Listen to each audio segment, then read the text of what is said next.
Alrighty, welcome back everyone. We just broke down all the other top 25 teams. We have a little bit of a Quinn Ewer injury. We had Penn State absolutely escape, Notre Dame just roll Army, and a number of other things that I wanted to get to there. But let's get to a little bit of a whip around to all the other teams. We have a number of teams that are playing some important games, some not so important games, some games that matter to those players on the field and not so much to the media. But at the end of the day, these are going to be really, really important games down the stretch of the season and could be the last couple of games for some of these teams. So have to give them some love as we head into the final weekend of the year. But Bowling Green, let's start with them because we got to give you the MAC update that you've all been waiting for. But Bowling Green has been absolutely incredible this year, and they've set up a loser goes home game against Miami of Ohio next week. This game was absolutely incredible, and like so many of Bowling Green's games, it was Harold Fannin. It was the Harold Fannin show, 9 catches, 125 yards, and a score. If this guy is not right there with Tyler Warren in the Mackey Award, I'm going to be very mad. This dude is absolutely incredible, and I don't care that he's playing the MAC. The dude can do things that are just ridiculous. So I would very much like him to get some love for that award. I do think it's going to go to Tyler Warren, but at the end of the day, would love for those two guys to get a little bit of love, maybe cut that thing in half. Who knows? And then Connor Bazelak was really, really good while the run game did struggle. You had 2.7 yards per carry, only 170 yards total. So really, really rough performance from the running backs, but they made up for it and then some in the pass game. And then for the MAC, you're heading into the final week. 4 teams are still in play. So the winner of the Bowling Green Miami of Ohio game, they will go to the title. One way or the other, whoever wins that game will go to the title. Then it comes down to Buffalo and Ohio. And essentially it just comes down to Buffalo would need a loss from Ohio to this Ball State team if they were going to get in. If Ohio were to win, which they are likely to do, it would just be Ohio against the winner of the Bowling Green Miami of Ohio game. So going to be really fun. 3 teams that absolutely have played really good football this year. Would love to see Harold Fannin in that thing, but would be incredible to watch Brett Gabbert as well over there at Miami of Ohio. So cannot wait to see that unfold in one of the best conferences in college football. And then we did get Wisconsin, Nebraska. Remarkable stuff. I realize now that I put the scores wrong, and I apologize to Nebraska fans. You won this game, and you deserve some love for winning this game. Apologies for a little bit of a mishap there, but Nebraska will play in postseason football for the first time since 2016. It's crazy to say, but that is the case. Dylan Raiola came in this freshman year and did what they've been waiting for. I understand this was a very weird year that was very up and down. You beat Colorado and then kind of go on a lull. Being able to get to a bowl game is huge. Let's just be totally honest. With everything that has happened around there, with all of the bad years and all of the terrible years, being able to handle this, get to the bowl game is absolutely huge, and then you build going into 2025. But great performance from this Nebraska offense, probably one of the best of the year. Under Dana Holgorsen, they're really starting to get rolling, and it's Dylan Raiola, 28 for 38, 293, and a score. You also had Emmett Johnson tallied almost 200 total yards. 3 receivers got over 50 yards. Just really awesome stuff, no doubt about that, and definitely gives them some juice as they head into the back half of the season and maybe into the offseason if Dana Holgorsen sticks around. But a huge moment for this program. You know, you get to the bowl game, if they can knock off Iowa on Friday, this season gets to about 7 wins, and it's ugly, no doubt about that. It wasn't quite the way that you saw this going, but a win, as far as I'm concerned. A win, no doubt about that. And then in 2025, it's about taking that real step to 9, 10 wins and becoming a little bit of a contender in this conference. But this was a huge step, and finally, they will be able to play a little bit of postseason football.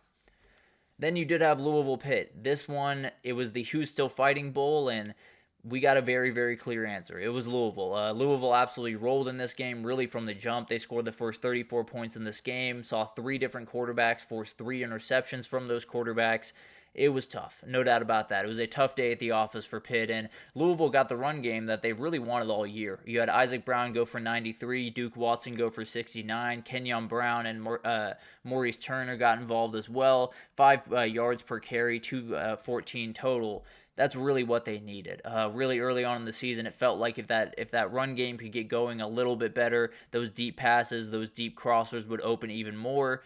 Didn't quite get that going, but now they have. A really, really impressive performance, and definitely one where you can salvage your season just a little bit more next week when you play Kentucky and likely Cutter Boley, who played some pretty good quarterback against Texas this past weekend. Going to be fun to watch to see if he makes his first start. And then for Pitt, they finish out the season with Boston College, trying to avoid a 5-game losing streak. After starting 7-0, going 7-5 would be really, really tough. But that Boston College team is very tough, and we'll see what happens in that game. But two teams that definitely got a tough hit last weekend. Louisville was able to get back up. Pitt, not quite so much. Moving over to the Pac-12, we have our first Pac-2 champion in Oregon State. Remarkable performance from the Beavers, and puts them still in the realm of possibility for them to get to a bowl game. They do have Boise State next week, so would have to get that win. But if they can, it would be remarkable, and they would go to a bowl game in that first year in very weird circumstances. But overall, going to be a really, really fun game. And John Mateer, although he came out on the wrong side, he was special. He had 17 for 23, 325 total yards, 4 touchdowns, 2 passing, 2 rushing. He was everywhere. He was absolutely incredible, but really 2 mistakes were kind of the big-time thing here. Now, on one side, Oregon State did make a mistake giving away a pick 6 to Washington to give them the lead, but then they were able to piece together a 16-play, 75-yard, 8-minute touchdown drive and really take the lead back that they would not give back. But then the big part of this, the 2 big plays that Oregon State made down the stretch of this game were a fumble force from Kyle Williams on the Washington State 36 and gave them the opening to get that 55-yard game winner from Everett Hayes. Really remarkable stuff from Oregon State, and they win the first Pac-2, one of only 2 champions that will be crowned in the Pac-2. Hopefully Washington State can make it an even next year, or maybe Oregon State goes for the sweep in this very weird format they have right now. A lot of bragging rights around this game. So a huge win for the Beavers and keeps their bowl game hopes alive, keeps the skid for Washington State going. And then LSU got the win they needed, just about as badly as anyone in the country, at least when you talk about the grand scheme of things. They needed this win very badly. It was not necessarily a perfect performance, but the defense really showed up in a number of different ways. And when you have the few amount of drives that the teams had in this one, overall a really solid offensive performance. In fact, in the 3 drives that LSU had in the second half, they went 10 plays touchdown drive, 13 plays field goal drive, and 11 play put away drive to finish. Really, really good stuff from this offense, really throughout the day, but especially in that second half, played really, really well.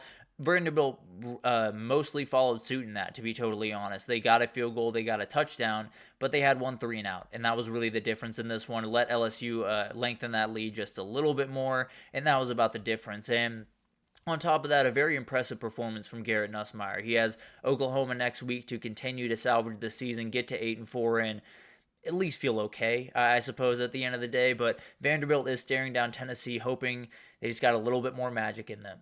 Going to be incredible to watch that one unfold. But moving forward to the Big 12 once again, Kansas State stays alive in the Big 12 race. As crazy as that sounds, they are still technically alive, and they did it in pretty dominating fashion. Avery Johnson was really incredible in this game. 13 for 23, 147 yards, 2 scores passing, 10 carries, 72 yards, and a score on the ground. Really incredible stuff, and something about them playing at home just seems to click a little bit better. DJ Giddens added 143 and 2 scores on the ground. Really impressive stuff, and if that run game gets going like they did on Saturday, they're a load to deal with. So that's what Iowa State's going to have to slow down. Now they stare down a game against Iowa State where they're going to need a little bit of help even with that win to find their way into the championship, but they'd love to ruin Iowa State's fun. I promise you that. So it's going to be really interesting to watch all of this unfold, and it definitely can happen. I think that's going to be a rock fight, but Kansas State gets the win, stays alive somehow in this conference, and is going to try to screw up Iowa State's chances here in about a week.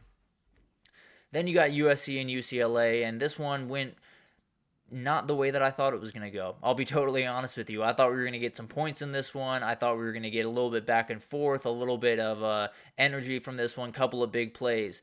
Instead, we got 4 field goals in the first half, 3 from inside the 10-yard line from USC, and a pair of touchdowns and field goals in the second half. So I'll take it, I guess. But it was a very, very weird game. Not necessarily went the way that I thought it would, but both quarterbacks in general had pretty solid games. Did not make a ton of mistakes. Jaden Mayava had a very solid performance, 19 for 35, 221, and 1 touchdown. Nothing flashy, but plenty to get the win here, and especially when your defense is playing all that well. Really impressive stuff, and a win that they very badly needed. Does knock out UCLA from the bowl game hopes, but at the end of the day, USC gets a much-needed win, and now they got to get ready for Notre Dame. Going to be incredible to watch that one unfold, and the very last chance that someone has to upset Notre Dame and ruin their hopes will be next week. But one little side note on this game, J. Michael Sturdivant is an absolute NFL player. The dude is really, really incredible on the outside. If you have not watched him at UCLA, go ahead and tune in to one of their games because it's really special stuff. Now, they do fall out of bowl contention, but they do have Fresno State next week. You get that win, you go 5-7 in your first year under Deshaun Foster. Not all that pretty, but still plenty in your first year in the Big Ten, and then you move forward. You see what you can do the next year, and I think there's a program that's moving in a pretty good direction going forward. And then finally, got to give you one more Mountain West update. We got Fresno State, we got Colorado State, and Fresno State was able to open the door just a little bit for UNLV. If I'm not mistaken, right now Colorado State would need to win the game next week and then have UNLV lose next week if they wanted to get a spot in the championship for the Mountain West now. Obviously, a really, really good season for Colorado State, but you fall this late in the season, always going to hurt you a little bit. But the star of the game was Bryson Donaldson, the running back for the Bulldogs. 13 carries, 150 yards, and a score. Really impressive stuff. And as of right now, it does look like Colorado State is going to be on the outside looking in. They do have Utah State this upcoming weekend. Maybe they can get a win and find their way back into the Mountain West Championship, but as of right now, they're on the outside looking in for Fresno State. See if you can go get a win over UCLA and end the season on a really high note with the interim coach and then maybe make a new coaching hire. Who knows what happens there, but going to be incredible to watch all of that unfold, especially in those Group of 5 conferences that still have a lot to figure out, but definitely going to be awesome to watch all of this go crazy over the next little bit. And this past weekend was college football. It was as good as it possibly gets. It was everything that we ever want in the sport was on full display on Saturday, and we will piece through all of it tomorrow. We'll get into all of the craziness around the CFP and all of the craziness around who gets in, from where, how many teams from the SEC.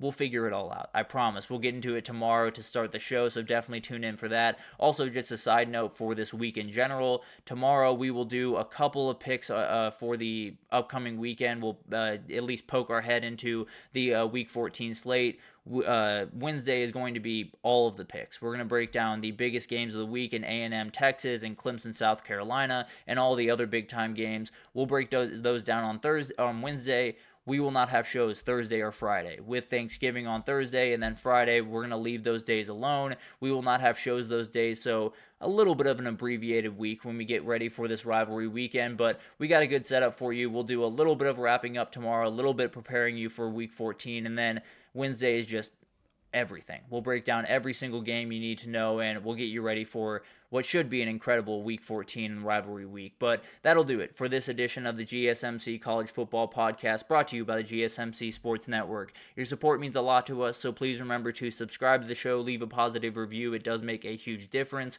Also, follow us on Facebook, Twitter, TikTok, Instagram, all the social pages for all the content and updates you could possibly need. We have great people doing great work across every single sport you could possibly want. So anything in the world of sports you could possibly need, come on over to GSMC and we have you totally covered. But thank you once again for listening, and I will be back tomorrow to tie up some loose ends on this week and then get right into that Week 14 slate.